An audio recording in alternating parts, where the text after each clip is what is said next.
তোমার কি মনে হয় যে আদর আজাদ পলিটিক্সের শিকার? যদি এই ভিডিওতে 500 লাইক আসে আমি কন্ট্রাক্ট ম্যানেজার টর্চারে সহ্য করব। ভাই ও ভাই সেরা। রকস্টারের টিজার, এআই এন্ড সিজিআই নিয়ে তোমাদের কার কি মতামত? এখন শুনতেছি যে সরকার থেকে নাকি একটা ওই সার্ভার হচ্ছে করা হচ্ছে, যেখানে হচ্ছে টিকিটিং এর ব্যবস্থা করা হচ্ছে, সারা বাংলাদেশের সিনেমা হলগুলো সেখানে আসলে যুক্ত থাকবে। মেয়েকে দেখা যায়, সেই মেয়েটাকে দেখে লিটারালি আমার চোখ আটকে গেছে। একদম শাকিব খানের কাছ থেকে পিছে যাইতাছে, বুঝছো? ওইটা সিনেমা হলে দেখতেও ভালো লাগবে, খারাপ লাগবে না। সো গাইস, কি অবস্থা সবার? আপনাদের সবাইকে স্বাগতম আমাদের আরো একটি নতুন পডকাস্টে। আজকে আমাদের সাথে রয়েছে ইনফ্যাক্ট বাংলা থেকে মিস্টার জনি। তো কেমন আছেন আপনি আর আপনার উনি? হাই, আমি জনি। তো আমাদের সাথে আরো রয়েছে এক্সপ্লেইনড ম্যান থেকে মিস্টার আশিক। হাসান, আপনি যদি আপনার এক্সকে পান তাহলে কি মারবেন কি? হাই, আমি আশিক। ওকে, তো আমাদের সাথে আরো রয়েছে রিভিউ বাই চ্যানেল থেকে মিস্টার রঞ্জন এন্ড সাগর। তো আমি শুরু করি। হাসান, তোমার এক্স কতজন? আমি রঞ্জন। হাসান, তোমার এক্স কি চাকর? আমি সাগর। ভাই, আপনারা সবাই আমারে নিয়ে পড়ছেন। আচ্ছা, সমস্যা নাই, তাহলে আমরা আমাদের পডকাস্টটা শুরু করি। মিস্টার রঞ্জন, আপনার এক্স এর প্রতি আপনার কেমন টান? হাই, আমি হাসান। আমার কোনো টান নাই রে ভাই। আচ্ছা, তো আমরা এখন মেন টপিকে আসি, সিনেমার আলোচনার। তো আজকে আমরা অনেক ইন্টারেস্টিং বিষয় নিয়ে কথা বলবো। তো আমরা আজকের ভিডিওতে কথা বলতে যাচ্ছি রকস্টার সিনেমা নিয়ে। এছাড়াও বহুল আলোচিত সিনেমা আসতে যাচ্ছে অফিসার এবং কন্ট্রাক্ট ম্যারেজ। হ্যাঁ, কন্ট্রাক্ট ম্যারেজ হচ্ছে মৌসুমী আপুর, আর অফিসার হচ্ছে ডিএ তায়েবের। আর আরেকটা সিনেমা আছে হচ্ছে নাকফুলের কাব্য, যেটা হচ্ছে পূজাচেরি আর হচ্ছে আদর আজাদ। তো এই কয়েকটা টপিক নিয়ে কথা বলবো আপনাদের সাথে। তো প্রথমেই শুরু করা যাক রকস্টার সিনেমা দিয়ে। রকস্টার সিনেমা নিয়ে আসলে আপনাদের সাথে অনেক বেশি আলোচনার জায়গা রয়েছে, তো এর জন্য আমরা আসলে এই জিনিসটাকে প্রথমেই রাখি। তো প্রথমেই শুরু করি ইনফ্যাক্ট বাংলার জনিদাকে দিয়ে। জনি, তুমি নাকি কি জানি একটা হিডেন ডিটেলস বাইল করছিলা, সেটা আমাদের জানাও। ওকে, থ্যাংক ইউ। তো ইতিমধ্যে আপনারা সবাই এবং আমরা সবাই হয়তো রকস্টারের টিজার দেখে ফেলেছি, তাই না? হ্যাঁ, আর আমি এই ভিডিওটা ব্রেকডাউনও করেছিলাম, যেখানে পজিটিভ নেগেটিভ দুইটা কমেন্টই আসছে। তো আমি যখন এটা ব্রেকডাউন করছিলাম তখন একটা ফ্রেম দেখে আমার চোখ আটকে যায়। তো সেই ফ্রেমে আমি একটা মেয়েকে দেখেছিলাম। আপনারা দেখে থাকবেন যে শাকিব খান একটা প্রেস কনফারেন্স করে, তার আমাকে উড়িয়ে দাও শিরোনামের গানের প্রেস কনফারেন্স করে, তোমরাও দেখেছো হয়তো। তো ওই ফ্রেমে একটা মেয়েকে দেখা যায়, সেই মেয়েটাকে দেখে লিটারালি আমার চোখ আটকে গেছে এই কারণে, কারণ এর আগে তাণ্ডব সিনেমাতে শাকিব খানের সহযোদ্ধা হিসেবে আমরা একটা মেয়েকে দেখেছিলাম, যে মেয়েটা বেসিক্যালি একজন বাংলাদেশি মডেল, তার নাম হচ্ছে মুবাশিরা কামাল ইরা। হ্যাঁ, তো আমি এই মেয়েটাকে দেখলাম, অনেকেই হয়তো তাকে মিস করে গেছে, অনেকেই টিজারে সাবিলা নূরকে নোটিস করেছে বাট তাকে নোটিস করেনি। আর অডিয়েন্সদের উদ্দেশ্যে বলতে চাই, আমি সেই ফটোটা এখানে অ্যাড করে দেব। হ্যাঁ, এই মেয়েটাকে আমিও নোটিস করি নাই, বাট যখন তুমি আমাকে দেখাইলা না, তখন আমার অনেক ইন্টারেস্ট আইসা পড়ছে এই বিষয়ের প্রতি, যে আচ্ছা এই মেয়ে তো ভালো অভিনয় করছে তাণ্ডব সিনেমায়। তাণ্ডব সিনেমাতে তাকে স্ক্রিন টাইম তেমন একটা দেওয়া হয়নি, তারই ধারাবাহিকতায় এখানে তাকে কাস্টিং করা হয়। আর প্রবাবলি এখানে এসে শাকিব খানের ম্যানেজার থাকবে, যেটা সাগর আমাকে একটু আগে বললো, যেটা আমার মাথায় ছিল না। হ্যাঁ, ব্যাডস অফ বলিউডে যেমন ওই যে মেন ক্যারেক্টারটা ছিল, ওর যে একটা অ্যাসিস্ট্যান্ট ছিল হিরোর, তো হইতে পারে এই রকস্টারে ও যেহেতু একটা গায়ক, ওর ম্যানেজার হিসেবে ও কাজ করব। তবে আমি এর সাথে একটু অ্যাড করতে চাই, যখন হচ্ছে তাণ্ডবে দেখছিলাম ওই মেয়েটাকে আর কি, তো এই টিজারে না ট্রেলারে দেখা হয়েছিল, তখন কিন্তু আসলে এই মেয়েটার হাইপটা আর কি দেখা গেছিল। এই মেয়েটাকে নিয়ে আসলে কথা বলতে চলতেছে যে এই মেয়েটা আসলে কে, এত সুন্দর অ্যাক্টিং করলো, এত ভালো ফাইটিং এর মতো দাঁড়ায় আছে। এরকম তো আমরা বলিউডে দেখি, দীপিকারে দেখি, বা হচ্ছে কি বলে প্রিয়াঙ্কা চোপড়ারে দেখি, এরকম তো বাংলাদেশে এরকম মানে ফিমেল ক্যারেক্টার কিন্তু পাওয়া যায় না তেমন একটা। বাট এরকম একটা ক্যারেক্টার যে আমাদের সামনে আসছে, যে যার আসলে চোখ তার উপরে থাকে সবসময়, এটা কিন্তু আসলেই খুবই ভালো একটা দিক আমাদের সিনেমা ইন্ডাস্ট্রির জন্য। সে কিন্তু পরবর্তীতে নায়িকা হইতে পারে। ওই যে শাকিব খান যেভাবে তার ক্যারিয়ারে সাইড ক্যারেক্টার দিয়ে শুরু করছে, কিন্তু তেমনি এই মেয়েটাও কিন্তু নিজের জীবনে সব মুভিতে বর্তমানে সাইড ক্যারেক্টার দিয়ে শুরু করতেছে। ফিউচারে আমরা তাকে হয়তো বা নায়িকা হিসেবে দেখতে পারি। আমি তোমার কথার সাথে 100% এগ্রি করি। আর যেহেতু রকস্টার টপিক নিয়ে চলে আসলো কথাটা, তো তোমাদের কাছে আমার প্রশ্ন, যেহেতু অনেক অডিয়েন্স এমন কমেন্ট করে, তো এই সিনেমাতে তোমরা দেখতে পাচ্ছ শাকিব খানের আরেকটা ফ্রেন্ড, যাকে আমরা বলতে পারি রকস্টার সিনেমার জিল্লু, তার নাম হচ্ছে গাজী সাব্বির। তো তোমাদের কি মনে হয় যে এই সিনেমাতে তার রোল কেমন থাকবে বা ইম্প্যাক্ট কেমন করতে পারে? আমার মনে হয় অনেক ইম্পর্টেন্ট রোল থাকবে। আমরা সানজু মুভিতেও দেখছি যে তার ফ্রেন্ড তাকে নেশার দিকে নিয়ে যাওয়াতে কত বড় রোল প্লে করছে। তারপরে আমরা বরবাদ সিনেমাতেও জিল্লুকে দেখছি যে কতটা ইম্পর্টেন্ট রোল প্লে করছে। অ্যান্ড আমার মনে হয় যে এই রকস্টার সিনেমাতেও তার ফ্রেন্ড একটা অনেক ইম্পর্টেন্ট রোল প্লে করবে। মূলত মনে হয় তার জীবনটাকে ঘুরায় ফেলার পেছনে সেই দায়ী থাকবো। আর যেহেতু তুমি সঞ্জু সিনেমার কথা বললা, যারা অডিয়েন্সের মধ্যে যারা সঞ্জু সিনেমা দেখেছে, আর আমরা তো সবাই দেখেছি, সঞ্জু সিনেমাতে রণবীর কাপুরের একটা ফ্রেন্ড থাকে যে বেসিক্যালি তাকে ড্রাগ সাপ্লাই করে। তো ওইখানে যে একটা ফ্রেন্ড আছে না সঞ্জু, মানে যে ড্রাগ সাপ্লাই করে, তার চেহারা এবং প্রেস কনফারেন্সে থাকা ক্লিন শেভ বলা এই চেহারা, এই ছেলেটার চেহারা একেবারে সিমিলার। তার মানে তুমি কি বোঝাতে চাচ্ছ, রকস্টার আর সঞ্জু কপি? না, আমি কপি বলিনি, জাস্ট আই থট যে এই বান্দাটা হয়তো শাকিব খানকে ড্রাগস সাপ্লাই করবে বা মাদকের দুনিয়ায় প্রবেশ করবে, যেহেতু টিম মেম্বার। আর আমরা তো জানি তারা 4 জন মিলে একটা ব্যান্ড গঠন করে আমাকে উড়িয়ে দাও শিরোনামের একটা গান বানিয়েছে। আমার মনে হয় কি ও শুধরাবে, আর ওকে তো টিজারটার মধ্যে অনেকবার দেখা গেছে শাকিব খানের আশেপাশে। তবে আশিকের কথাটাও কোথাও না কোথাও মানে ঠিক হতে পারে। তুমি একটু মানে থিমেটিক্যাল ভেবে দেখো, কাছের মানে এমনটা হয় না যে কাছের মানুষ ধ্বংসের দিকে ঠেলে দেয়, হতে পারে গাজী সাব্বির এখানে মানে ভিলেন থাকবে, ওই ছেলেটা তাকে নেশা থেকে বের করে নিয়ে আসবে, হতেও তো পারে, মানে থিমেটিক্যাল হতে পারে না। রকস্টারের টিজার, এআই এন্ড সিজিআই নিয়ে তোমাদের কার কি মতামত? মানে মেইন যে ঘটনাটা আর কি শুরু হয়েছে ওই গাড়ির সিনটা নিয়ে, হ্যাঁ, গাড়ির ওই হচ্ছে ভিডিওর থেকে গাড়ির সিনটা স্ক্রিনশট নিয়ে আমি চ্যাট জিপিটিতে দিছিলাম। তো আমি ওদেরকে সরাসরি জিজ্ঞেস করছি যে এটাতে আসলে কি এআই কত পার্সেন্ট আছে। ওরা কিন্তু ডিরেক্ট বলছে যে 70 থেকে 80% সম্ভাবনা আছে যে এটা এআই হওয়ার। উপরের যে ড্রোন শটটা নিছে, হ্যাঁ, এই ড্রোন শটটা হয়তো বা এআই দ্বারা করা, কিন্তু বাট সামনে বা পিছনে বা সামনে যে শটগুলো নিছে ক্যামেরা দিয়ে সেগুলো হয়তো নর্মাল শট। হ্যাঁ, তোমার কথা বুঝতে পেরেছি। আমি এখানে বলি এটা হয়তো বা না, এটা শিওর যে বার্ড আই ভিউতে যে শটটা নেওয়া হয়েছে সেটা এআই শট, 100% গ্যারান্টি। কোনো ভিএফএক্স না, কোনো অন্য কোনো কিছু না, ওটা শুধু প্রম্পট দিয়ে জেনারেট করা হয়েছে। আর অন্য শটগুলো ওগুলো রিয়েল জায়গায় শুট করা।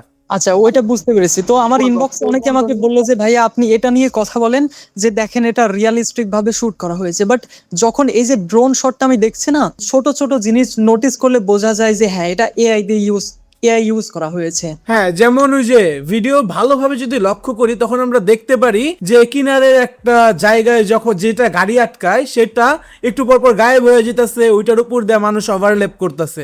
এটা কখনো ভিএফএক্স করলে হয় না, এমন হয় না, এটা শুধু জেনারেট করলেই হয়। তো তুমি দেখো বর্তমানে সোশ্যাল মিডিয়াতে এক পক্ষের এমনটা দাবি যে যারা এটাকে এআই বলেছে তারা নাকি সিনেমা সম্পর্কে কিছুই বোঝে না, আর যারা এটাকে এআই বলছে তাদেরকে লিটারালি গালাগালি করা হচ্ছে। এটাকে তোমরা কিভাবে দেখছো? যদিও এখন আমরা বুঝতে পারছি এটা এআই।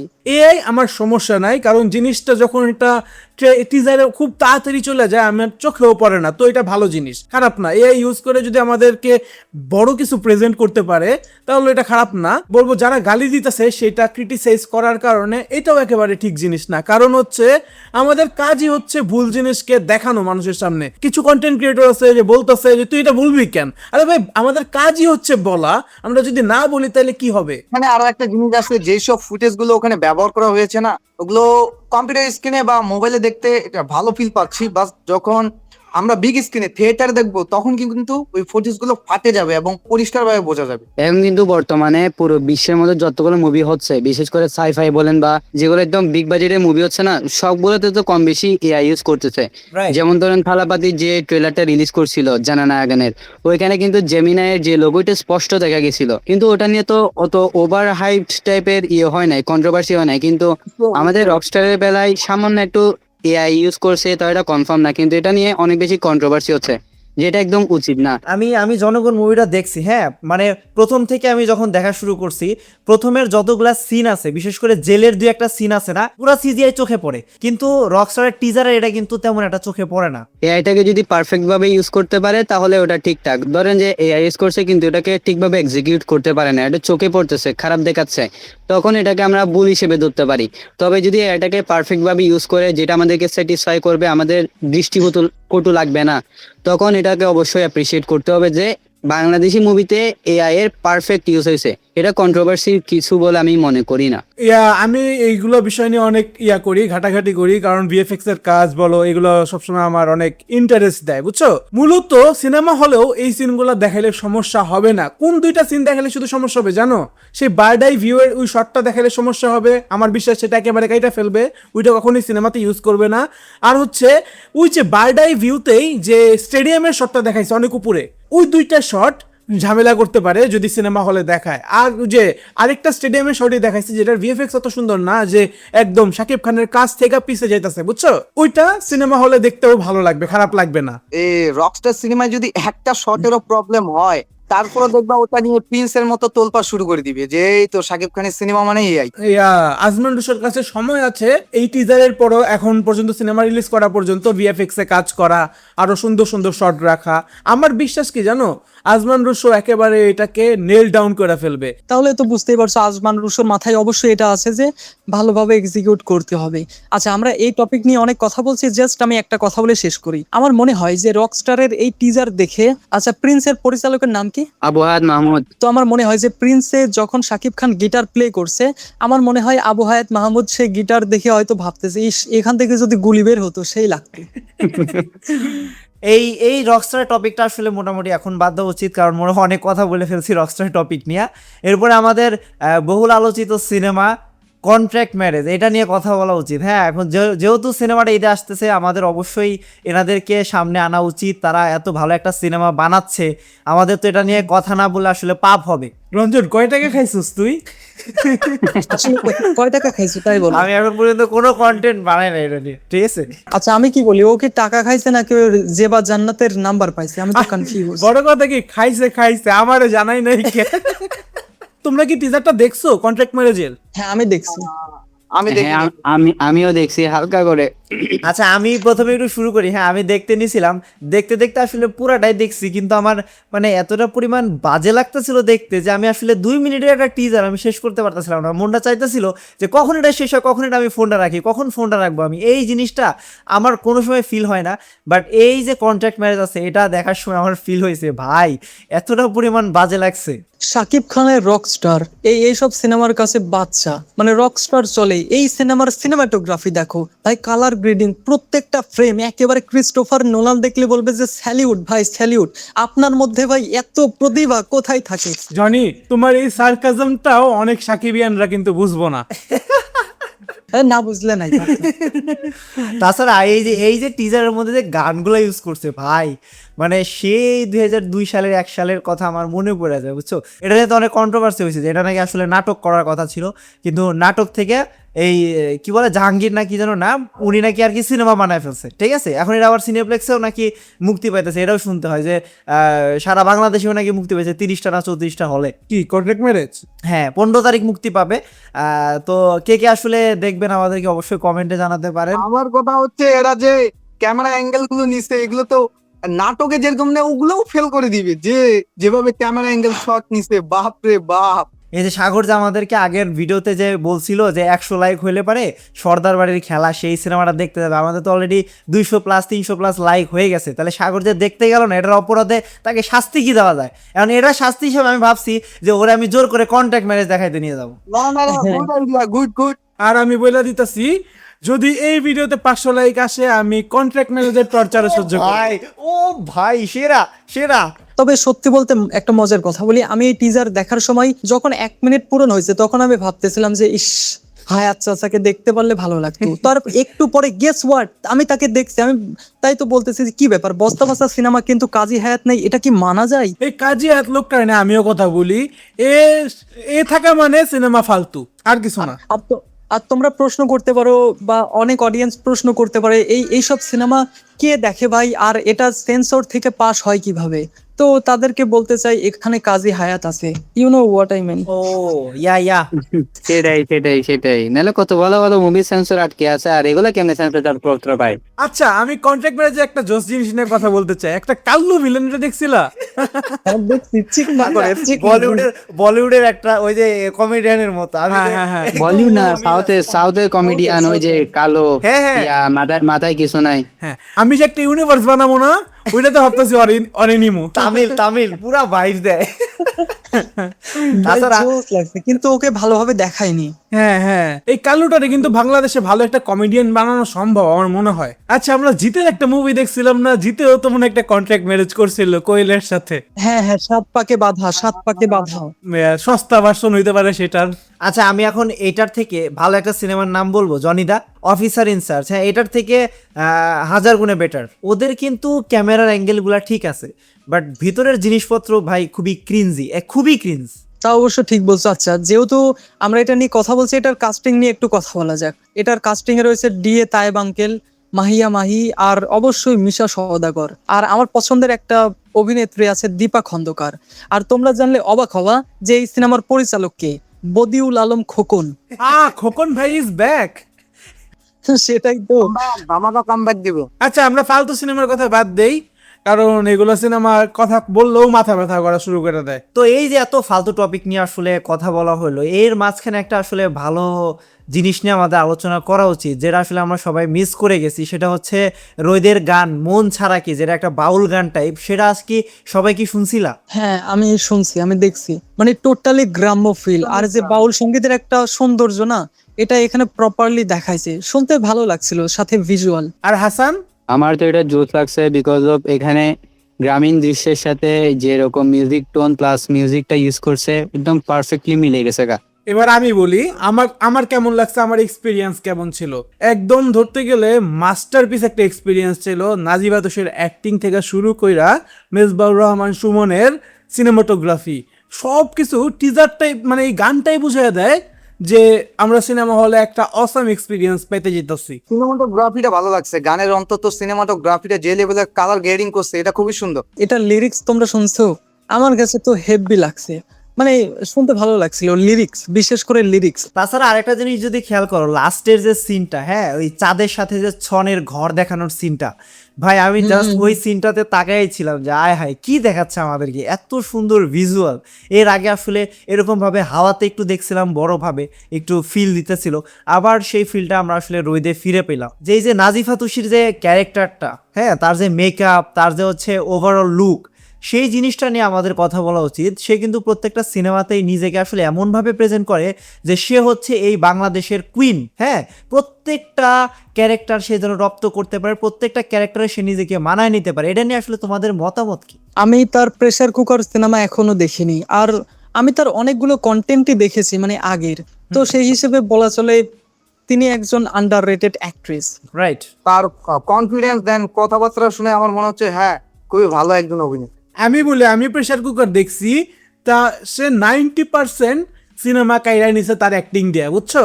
মানে বড় বড় অভিনেতারা তার সাথে ছিল, বাট তাদেরকে এক পুরো খায়া দিছে তার সিনেমায়। তো সবাই কিন্তু বলতেছে যে হ্যাঁ, সিনেমা বানাইলেই বলে যে হিট হয়ে গেছে, সিনেমা বানাইলেই বলে যে 10 কোটিতে বানাইছে, আমরা 30-40 কোটি ইনকাম করে ফেলছি। তো এটা নিয়ে কিন্তু এখন ঝামেলা সৃষ্টি হবে, কারণ এখন শুনতেছি যে সরকার থেকে নাকি একটা ওই সার্ভার হচ্ছে করা হচ্ছে, যেখানে হচ্ছে টিকিটিং এর ব্যবস্থা করা হচ্ছে, সারা বাংলাদেশের সিনেমা হলগুলো সেখানে আসলে যুক্ত থাকবে।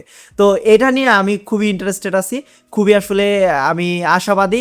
তোমাদের কি মনে হয়? যেহেতু তুমি এই টপিকটা উঠালা, তাহলে তুমি এটা বলো যে শুধুমাত্র এটা কি মাল্টিপ্লেক্সের জন্য, নাকি সমস্ত লাইক সিঙ্গেল স্ক্রিন সব ক্ষেত্রে প্রযোজ্য হবে? সব হল সবার কথাই বলা হয়েছে সেইখানে আর কি, প্রথম আলোর একটা আর্টিকেলে দেখা গেছে। তোমার কি মনে হয় যে এটা এক্সিকিউট করতে কত সময় লাগতে পারে? আর এই যে 50 কোটি মানে বাজেট ধরা হয়েছে, এটা কি সঠিকভাবে ইউটিলাইজ হবে? তোমার মনে হয় কি? আমার তো মনে হয় না যে আসলে এটা ইউটিলাইজ হবে, বা আসলে আদৌ আমরা আসলে 3-4 বা 5 বছরের মধ্যে এরকম টিকিটিং ব্যবস্থা পাবো। আমার পার্সোনালি মনে হয় যে আমরা এত তাড়াতাড়ি হয়তো পাবো না, আর পেলে আসলে আমি খুবই সারপ্রাইজ হব যে এত তাড়াতাড়ি কিভাবে এত ভালো একটা সিস্টেমের মধ্যে আমরা আসলে আসলাম। স্পেশালি আমি অনেক খুশি হব, কারণ আমি আমার বাসা থেকে সিনেমা দেখতে গেলে 40 থেকে 50 কিলোমিটার দূরে যেতে হয়। আমি যদি আগে ভাগে টিকিট কাটে রাখি তাহলে আমার একটা সুবিধা থেকে গেল যে হ্যাঁ আমার কনফার্ম যে আমি ওখানে সিট পাবো। আমাদের সিঙ্গেল স্ক্রিন এখানে যখন আমরা সিনেমা দেখতে যাই, লিটারালি অনেকে ব্ল্যাকে টিকিট বিক্রি করে, যেটা 150 টাকারটা 200 টাকা বা 250 টাকারটা 300 টাকা। মানে এটা অনেকটাই কমবে।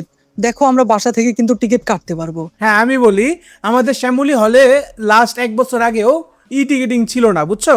বাট এটা হওয়ার পরে কিন্তু আমি লাস্ট প্রিন্স সিনেমা যা দেখে আসছি অনলাইনে আগের দিন টিকিট কাইটা। তো এটা হইলে সিনেমা হলেরই ভালো।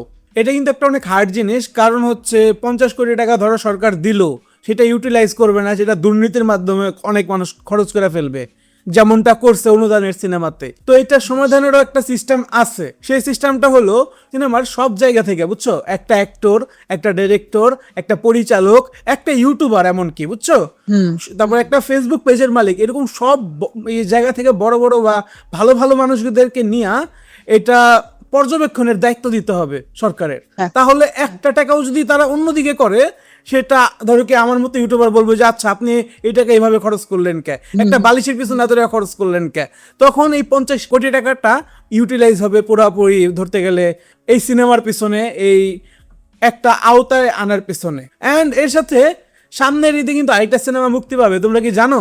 কোনটা? নাকফুলের কাব্য, যেটা মূলত আদর আজাদ এবং পূজা চেরি অভিনয় করছে।